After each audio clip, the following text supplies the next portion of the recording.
नमस्कार. आपण या पूर्वीच्या तासाला आंतरराष्ट्रीय राजकारण पेपर नंबर 9 या विषयातील तिसरा टॉपिक राजनय, अर्थ व प्रकार आणि राजनीतीचे कार्य हा टॉपिक सुरू केलेला आहे. राजनयाचा अर्थ, व्याख्या आणि काही प्रकार आपण यापूर्वी पाहिलेले आहेत. त्यामध्ये जुना राजनय, नवा राजनय, गुप्त राजनय, खुला राजनय, लोकशाही राजनय आणि हुकुमशाही राजनय हे राजनयाचे विविध प्रकार पाहिले आहेत. याशिवायही राजनयाचे काही प्रकार अस्तित्वात आज आहेत, त्यांची आपण आज माहिती घेणार आहे. यामधील पुढील राजनयाचा प्रकार म्हणजे परिषद राजनय. प्राचीन काळात दोन वादातीत राष्ट्रे परस्पर एकत्र येऊन राजनयिक मार्गाने आपले प्रश्न सोडवण्यासाठी संधी किंवा करार करण्याचा प्रयत्न करीत होते.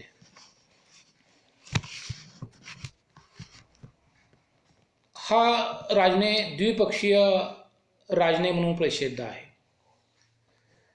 परंतु आधुनिक काळात राष्ट्रातील प्रश्न सोडवण्यासाठी आणि शांततेचे तसेच परस्पर सहकार्याचे संबंध प्रस्थापित करण्यासाठी अनेक राष्ट्रे, दोन किंवा त्यापेक्षा अधिक, एकत्र येऊन शांतता प्रस्थापित करण्यासाठी सभा, संमेलने किंवा परिषद भरवण्याची प्रथा 20व्या शतकाच्या प्रारंभापासून झालेली दिसून येते. दुसऱ्या महायुद्धानंतर परिषद राजनयाच्या पद्धतीला झपाट्याने किंवा गतीने वाढ झालेली दिसून येते. विशेषतः पहिल्या महायुद्धापासून परिषद राजनय हा प्रकार अधिक लोकप्रिय झालेला दिसून येतो. आंतरराष्ट्रीय राजकारणाच्या विकासाचा हा नवा टप्पा मानावा लागेल. पूर्वीच्या द्विपक्षीय पद्धतीची जागा परिषद राजनयाने घेतली. आंतरराष्ट्रीय समस्येवर विचार विनिमय करताना अनेक राष्ट्रे एकत्र येऊन परिषद भरवताना दिसून येतात. त्यामुळे या राजनयास परिषद राजनय किंवा बहुपक्षीय राजनय असंही म्हटलं जातं. आंतरराष्ट्रीय संमेलनाच्या पद्धतीने आपले आंतरराष्ट्रीय प्रश्न सोडण्याची प्रथा ग्रीक नगर राज्यांच्या काळातही होती. ग्रीक व स्पार्टा नगर राज्यांनी अथेन्सने करार मोडल्यामुळे त्यावर योग्य ती कारवाई करण्यासाठी परिषद बोलवल्याचा उल्लेख ग्रीक नगर राज्यांच्या इतिहासात आढळतो. आधुनिक काळात म्हणजेच 20व्या शतकापासून परिषदेच्या माध्यमाने राष्ट्रीय व आंतरराष्ट्रीय उद्दिष्टांची पूर्तता करण्याची पद्धत मोठ्या प्रमाणात विकसित झाली व त्यातूनच लीग ऑफ नेशन किंवा राष्ट्रसंघ या संस्थेची स्थापना झालेली दिसून येते. सन 1815 मध्ये व्हिएन्ना परिषद, सन 1856 मध्ये बर्लिन परिषद, 1919 मध्ये लोकार्नो परिषद, 1925 मध्ये जिनेवा परिषद, 1932 ते 1937 सन फ्रान्सिस्को परिषद, 1944च्या कालखंडात, 45च्या कालखंडात या ठिकाणी अनेक परिषदा भरवण्यात आल्या व त्याद्वारे संयुक्त राष्ट्र संघटनेच्या निर्मितीचे कार्य निश्चित करण्यात आले. अर्थात 1945च्या कालखंडानंतरही राष्ट्रांनी आंतरराष्ट्रीय प्रश्न शांततेने सोडवण्यासाठी परिषदा घेतल्याची उदाहरणे आहेत. 1955 मध्ये जिनेव्हा येथे निःशस्त्रीकरण परिषद, 1968 मध्ये अण्वस्त्र संपन्न नसलेल्या राष्ट्रांची परिषद, 1972 मध्ये जैविक शस्त्रास्त्र बंदी करार परिषद, 1996 मध्ये सर्वसमावेशक अणुचाचणी बंदी करार परिषद, अशा अनेक परिषदा या ठिकाणी घेण्यात आल्या. 1996 मध्ये जी CTBT म्हणजेच सर्वसमावेशक अणुचाचणी बंदी करार परिषद जी झाली, त्या करारावरती 44 राष्ट्रांनी स्वाक्षऱ्या करून सर्व प्रकारच्या अणुचाचणीवरती बंदी घालण्यात आली होती. आंतरराष्ट्रीय संबंधांच्या बाबतीत परिषद राजनयाचे महत्त्व निश्चितच मान्य करावे लागेल. जागतिक व्यापारी संघटनेची मंत्री पातळीवरील 4थी परिषद कतारची राजधानी दोहा येथे 9 ते 13 नोव्हेंबर 2001 या कालावधीत पार पडली. या परिषदेला वेगवेगळ्या राष्ट्रांचे मंत्री उपस्थित होते. सामान्यतः आंतरराष्ट्रीय संबंधाच्या विषयी ज्या समस्या निर्माण होतात त्या सोडवण्यासाठी अनेक परिषदा भरवण्यात आलेल्या आहेत. या परिषदासाठी विविध राष्ट्राचे प्रतिनिधी, राष्ट्रप्रमुख, राजनयज्ञ, अन्य सभासद उपस्थित राहतात. बहुतेक सर्व परिषदा संयुक्त राष्ट्र संघटनेकडून आयोजित केल्या जातात. थोडक्यात आधुनिक काळात परिषद राजनयाची पद्धती ही एक काळाची गरज निर्माण झालेली आहे. परिषद राजनयाची पद्धतीच्या आधारे राष्ट्रांच्या युद्ध प्रवृत्तीला प्रतिबंध करणारी उत्कृष्ट पद्धती म्हणून तिचा उल्लेख करता येईल. अशा परिषदेतील राजनयाची प्रक्रिया लवचिक स्वरूपाची असते. राष्ट्रांची संख्या कमी, मैत्रीपूर्ण संबंध, कुशल विश्वासपात्र राजनयज्ञ, राजदूत, द्विभाषिक, गोपनीयता, प्रसिद्धी या गोष्टींना युक्त असेल तर परिषद राजनयाची उद्दिष्टे सफल होतात. परंतु काही वेळा परिषद राजनयाचा हेतू अयशस्वी होतो, कारण काही राष्ट्रे केवळ औपचारिक म्हणून उपस्थित राहताना दिसून येतात. या परिषद राजनयातून राष्ट्रातील संघर्ष, मतभेद टाळण्यासाठी प्रयत्न केले जातात. काही वेळा ते अयशस्वी सुद्धा ठरताना दिसून येतात. या परिषद राजनयाची जी वैशिष्ट्ये आहेत ती म्हणजे परिषद राजनयामध्ये जी चर्चा होत असते त्या चर्चेमध्ये आंतरराष्ट्रीय हिताला प्राधान्य दिले जातं. परिषद राजनय हा आंतरराष्ट्रीय हिताला प्राधान्य दिलेला दिसून येतो. म्हणजे परिषद राजनयामध्ये आंतरराष्ट्रीय हित साध्य करण्याचा प्रयत्न केला जातो. त्यामध्ये राष्ट्रीय स्वार्थ किंवा व्यक्तिगत मतभेद यांना कोणते स्थान नसते. दुसरं वैशिष्ट्य असं आहे की परस्पर विश्वास आणि सहकार्याची भावना. कोणत्याही आंतरराष्ट्रीय समस्येवर विचार करण्यासाठी येणारे राजनयज्ञ हे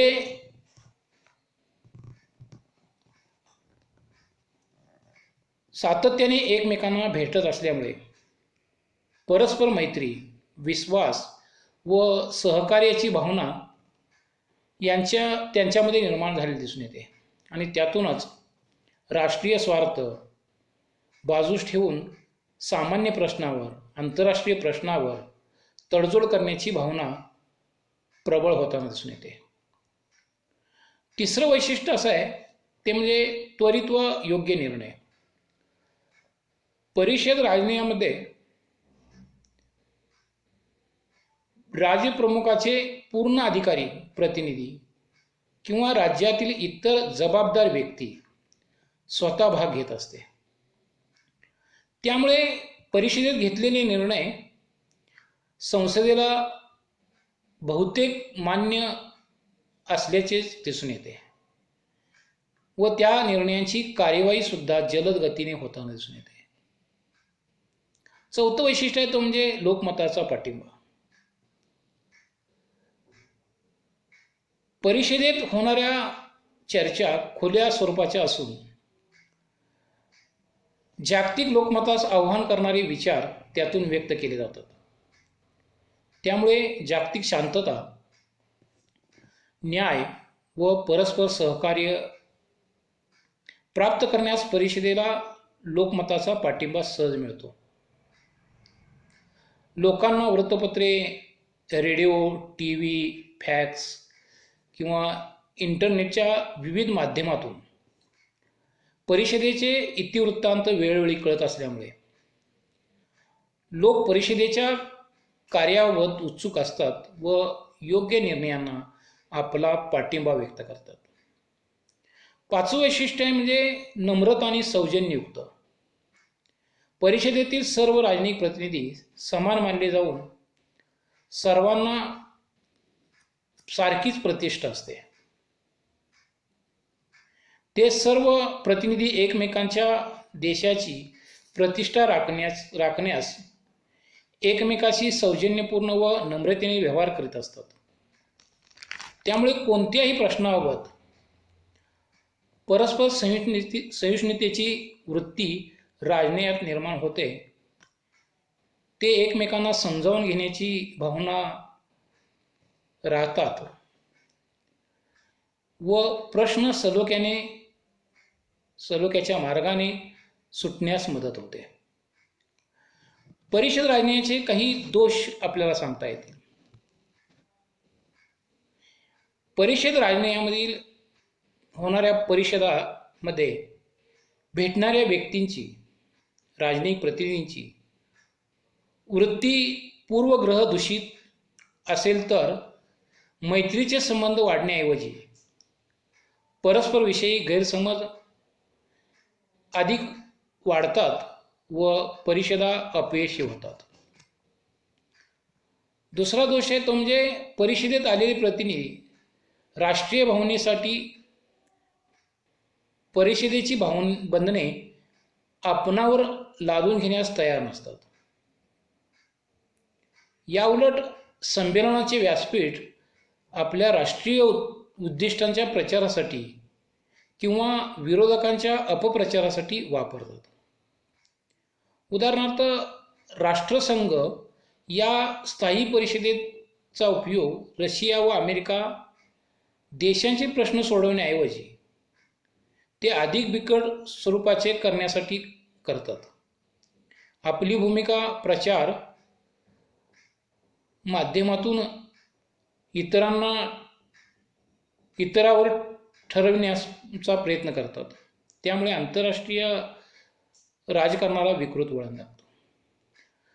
तिसरा दोष आहे तो म्हणजे अनेक वेळा संमेलनाला येणारे प्रतिनिधी राजनैतिक नसून केवळ राजकीय नेतृत्व करणारे असतात. त्यामुळे त्यांना राजनैतिक शिष्टाचार, सौजन्य, राजनैतिक व्यवहारांची माहिती नसते.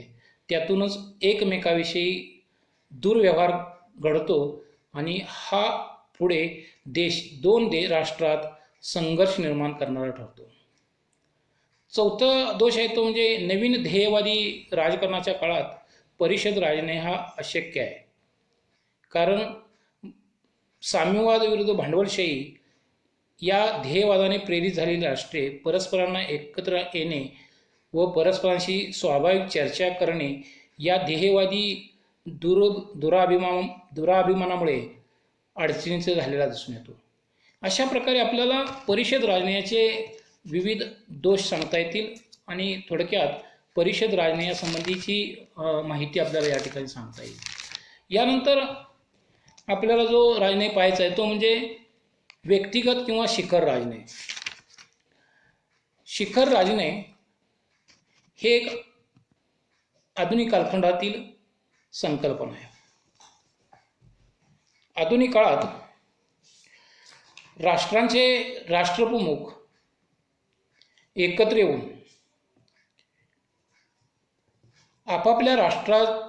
आपापल्या परस्पर संबंधावर निर्णय घेतात. त्यामध्ये देशाचे सर्वोच्च प्रमुख, राष्ट्रपती, पंतप्रधान यासारखे वरिष्ठ पदाधिकारी शिखर राजनयात उपस्थित असतात. त्यामुळे या राजनय पद्धतीला शिखर राजनय पद्धत असं म्हटलं जातं. राष्ट्रप्रमुख एकत्र येऊन चर्चा विचारविनिमयाद्वारे प्रश्नावरती मार्ग काढतात आणि ते प्रश्न सोडवण्यासाठी प्रयत्न होताना दिसून येतो. काही शिखर परिषदा यशस्वी होऊ शकतात. त्या राष्ट्रांच्या पदरी काही प्रमाणात निराशासुद्धा येऊ शकते. 1919 साली पॅरिसची शांतता परिषद हे शिखर परिषदेचे ठळक उदाहरण सांगता येईल. पहिल्या महायुद्धानंतर पुढे सर्व प्रकारची युद्धे टाळून जगात शांतता नांदावी हे ध्येय समोर ठेवून ही शांतता परिषद घेण्यात आली. या परिषदेस अमेरिकेचे वुड्रो विल्सन, इंग्लंडचे लॉईस जॉर्ज, फ्रान्सचे पंतप्रधान, इटलीचे पंतप्रधान, फ्रान्सचे अध्यक्ष असे वरिष्ठ सर्वोच्च महत्त्वाच्या व्यक्ती पॅरिस शांतता परिषदेत उपस्थित होत्या. राष्ट्रीय स्वयंनिर्णयाच्या तत्वामुळे राष्ट्रराज्य निर्माण झाली. आंतरराष्ट्रीय संघटनेच्या रूपात राष्ट्रसंघाची निर्मिती या तहामुळे झाली. सहकार्य, सार्वमत, सामोपचाराने, तडजोडीने वादग्रस्त प्रश्न सोडवता येतात हे तत्व उपलब्ध झाले, तरी पण जगात शांतता नांदू शकली नाही. यामध्ये शिखर परिषद राजनयामध्ये राष्ट्रीय राजकारणातील अति उच्च व्यक्ती एकत्र येत असल्याने राष्ट्रातील प्रश्नांच्यावरती चर्चा होऊन सुटण्यास मदत होते. आंतरराष्ट्रीय राजकारणातील शिखर परिषदा या आजच्या नव्याने होत नसून पूर्वी देखील अशा प्रकारच्या शिखर परिषदा होत होत्या. प्राचीन काळात राजे, सम्राट, राष्ट्रप्रमुख यांच्या बैठका होत, परंतु त्यांचे प्रमाण अत्यंत कमी होते. आधुनिक काळात 20व्या शतकात शिखर राजनयाचे महत्त्व वाढलेले असून प्रामुख्याने दुसऱ्या महायुद्ध चालू असताना इंग्लंडचे चर्चिल, रशियाचे स्टॅलिन, अमेरिकेचे राष्ट्राध्यक्ष रूझवेल्ट यांच्या अनेक परिषदा झाल्या आहेत. 1955 मध्ये जिनेव्हा येथे शिखर परिषद झाली. या परिषदेला रशियाचे बुल्गारिया आणि ख्रुश्चेव, इंग्लंडचे ईडन, फ्रान्सचे फॉर, अमेरिकेचे राष्ट्राध्यक्ष आयझेनहॉवर हे हजर होते. या जिनेव्हा शिखर परिषदेत जर्मनीच्या एकत्रीकरणाच्या महत्त्वपूर्ण प्रश्नावर चर्चा झाली. 1955 मध्ये बांडून परिषद झाली. या परिषदेला आफ्रिका, आशिया खंडातील राष्ट्रांचे प्रतिनिधी उपस्थित होते. 1966 मध्ये तास्कंतची बैठक झाली. तास्कंतच्या बैठकीत भारताचे पंतप्रधान लालबहादूर शास्त्री आणि पाकिस्तानचे अध्यक्ष अयूब खान हजर होते. ही बैठक रशियाच्या पंतप्रधान कोशिंजिन यांनी मध्यस्थी करून भारत आणि पाकिस्तान यांच्यामधील संघर्ष मिटवण्यासाठी बोलवली होती. 1966मध्ये दिल्ली येथे युगोस्लावियाचे अध्यक्ष मार्शल टिटो, इजिप्तचे राष्ट्राध्यक्ष नासेर, भारताचे पंतप्रधान इंदिरा गांधी यांच्या बैठक झाल्या. या बैठकीत आंतरराष्ट्रीय क्षेत्रामध्ये अस्वस्थ करणाऱ्या ज्या घटना आहेत, प्रश्न आहेत, त्यांच्यावर चर्चा झाली. तसेच या बैठकांच्यामध्ये अपक्ष राष्ट्रांचे आर्थिक प्रश्नांची ही सुद्धा चर्चा झाली. अशा निरनिराळ्या परिषदा सातत्याने होताना दिसून येतात. या शिखर परिषदांच्याद्वारे आंतरराष्ट्रीय प्रश्न सोडवण्याचे प्रयत्न केलेले दिसून येतात. या शिखर परिषदेचे गुण आणि दोष यांचा विचार करत असताना आपणास असं दिसून येईल की शिखर परिषदेत राष्ट्रप्रमुख किंवा परराष्ट्रमंत्री शिखर परिषदेत भाग घेतात. त्यामुळे पुन्हा समित्या नेमण्याचा प्रश्न निर्माण होत नाही. दुसरा गुण सांगता येईल किंवा फायदा सांगता येईल, शिखर परिषदेमध्ये राष्ट्राचे प्रतिनिधी भाग घेतात ते सर्वोच्च असल्यामुळे शिखर परिषदेमध्ये जे निर्णय घेतले जातात त्या निर्णयाला लोकमताचा किंवा कायदेमंडळाचा पाठिंबा मिळतो. तिसरा गुण किंवा फायदा सांगता येईल की राष्ट्रप्रमुख अथवा पंतप्रधान शिखर परिषदेत स्वतः भाग घेतात. त्यामुळे शिखर परिषदेमध्ये जे निर्णय घेतले जातात त्यांचे पालन करण्याची जबाबदारी स्वेच्छेने स्वीकारली जाते. शिखर परिषदेची चर्चा ही मैत्रीपूर्ण व खेळीमुळे वातावरणात होत असल्यामुळे परस्परांच्यामध्ये विश्वासाचे वातावरण निर्माण होते व राष्ट्रातील प्रश्न शांततेच्या मार्गाने सुटू शकतात. अशा प्रकारचे विविध फायदे शिखर परिषदेचे सांगितले जात असले तरी शिखर परिषद अपयशी झाल्यास युद्धाशिवाय पर्याय नसतो. शिखर परिषदेला राष्ट्रातील अंतिम सत्ताधारी लोक हजर असतात व त्या परिषदेचे जे निर्णय होतात त्या निर्णयाचा पुनर्विचार करण्यास वाव नसतो. राजदूताच्या पातळीवर अशी चर्चा जर अपूर्ण राहिली तर तडजोड होऊ शकली नाही, तर राष्ट्रप्रमुखांच्या पातळीवर पुन्हा चर्चा घडून आणली जाते. तशी पुन्हा चर्चा राष्ट्रप्रमुखांच्या शिखर परिषदेत होत नाही. शिखर परिषदेवरती टीका करताना डिनर्स्की म्हणतात की शिखर परिषदेच्याकडे संपूर्ण जगाचे लक्ष असते, त्यामुळे अशा परिषदा अयशस्वी झाल्या जगात निराशेचे वातावरण निर्माण होते.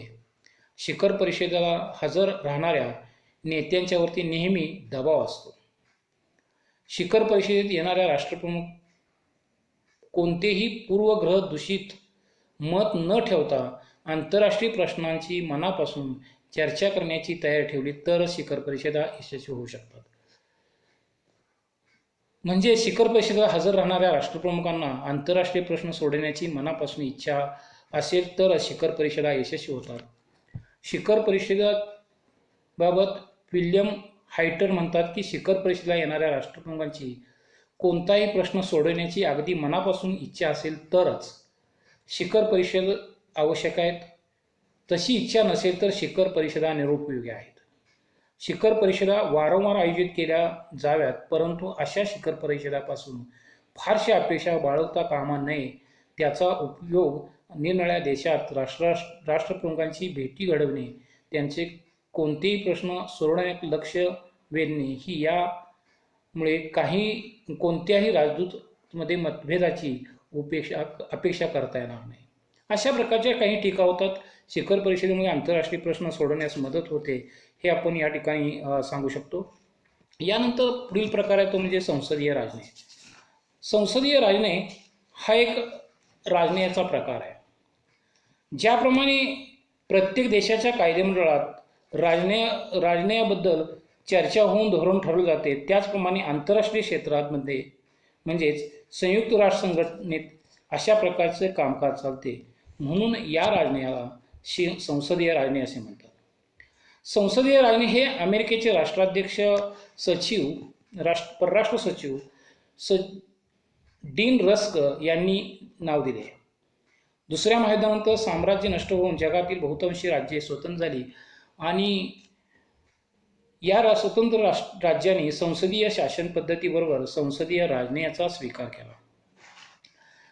या संसदीय राजनयामध्ये ज्याप्रमाणे कायदेमंडळात विविध प्रकारची चर्चा होत असते, त्याच प्रकारची चर्चा वेगवेगळ्या राष्ट्रप्रमुखांच्या किंवा परराष्ट्र मंत्र्यांच्या किंवा राजनयिक प्रतिनिधींच्या समोर त्या ठिकाणी संयुक्त राष्ट्र संघटनेच्या युनोमधील आमसभा आणि सुरक्षा समिती यांच्या कामकाजालाच संसदीय राजनय असं म्हटलं जातं. संसदीय राजनयाच्या बाबतीत ती जी वैशिष्ट्ये आहेत ती आपणास पुढीलप्रमाणे सांगता येतील. संसदीय राजनयात धोरणात्मक निर्णय घेताना देशांतर्गत कार्य करणारे राजकीय पक्ष, दबाव गट, हितसंबंधी गट यांच्याशी विचारविनिमय केला जातो. संसदीय राजनयातून जनमत जागृत केले जातं, तसंच लोकशिक्षणाचे काम होत असते. संसदीय राजनयाला सामूहिक रूप प्राप्त होत असल्यामुळे राजकीय गटात सहकार्याचे आणि मैत्रीपूर्ण वातावरण निर्माण होते. चौथा गुण सांगता येतो, हा राजनय मताऐक्यावर आधारलेला असल्यामुळे सहसा विरोध होत नसतो. संसदेत महत्त्व प्राप्त होते. हुकुमशाही प्रवृत्ती, व्यक्ती महात्म्य यांना राजनयात स्थान नसते. या राजनयाचे काही दोष आपल्याला सांगता येतील. संसदीय राजनयात जे दोष आहेत ते पुढीलप्रमाणे आपल्याला सांगता येतील. आकडा 1, संयुक्त राष्ट्र संघटनेतील बहुमताने निर्णय घेण्याची पद्धत दोषपूर्ण आहे. विशेषतः बड्या राष्ट्रांना नकाराधिकारमुळे अनेक संघर्षाचे स्वरूप वाढले पण ते सुटले नाही. दुसरा दोष आहे तो म्हणजे जेथे बड्या राष्ट्रांचे सत्तेचे हितसंबंध वतले असतात तेथे अत्यंत महत्त्वाचे प्रश्न प्रलंबित पडतात. उदाहरणार्थ व्हिएतनामचा प्रश्न असेल, अफगाणिस्तानचा प्रश्न असेल. तिसरा दोष आहे तो म्हणजे युनोमध्ये होणाऱ्या चर्चा, भाषणे, घोषणा राजनय म्हणता येणार नाही. तेथे प्रश्नांची गांभीर्याने दखल घेण्याऐवजी भाषणांना जगभर प्रसिद्धी दिली जाते, प्रचारावर अधिक भर दिला जातो. चौथा दोष आहे तो म्हणजे संसदीय राजनयामुळे परस्पर विरोधी विचारसरणी असलेले पूर्वग्रहदूषित अशी राष्ट्रे परिषदेसाठी येतात. त्यामुळे परिषदेचे यशस्वीतेसाठी आवश्यक वातावरण असत नाही. आणि शेवटचा दोष तो म्हणजे राज्याच्या संसदेचे सर्व सभासद राष्ट्रीय हिताच्या दृष्टिकोनातून विचार करतात, परंतु संयुक्त राष्ट्र संघटनेत सभासद राष्ट्रे आपल्या राष्ट्रीय हिताचा दृष्टीने विचार करताना दिसून येतात. अशा प्रकारे विविध प्रकारचे दोष आपल्याला या संसदीय राजनयात सांगता येतील. असे वेगवेगळे राजनयाचे विविध प्रकार या ठिकाणी आपण पाहिले आहेत. या ठिकाणी संसदीय राजनय आणि राजनयाचे विविध प्रकार हा भाग या ठिकाणी संपतोय. थँक्यू.